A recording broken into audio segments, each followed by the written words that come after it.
Hey, in front of me is OPPO F21 Pro 5G, and today I would like to show you how you can clone apps on this OPPO.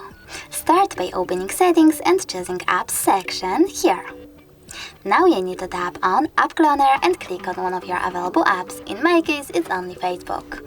After that, click on the switcher next to Create App Clone and wait. Then choose Rename App Clone if you wish to and type in wherever you want to. When you're ready, tap on Save. Now when I go back and try to access Facebook app, as you can see, mine was successfully cloned. Thanks so much for watching. If you enjoyed this video, smash that like button, comment and definitely subscribe. Bye!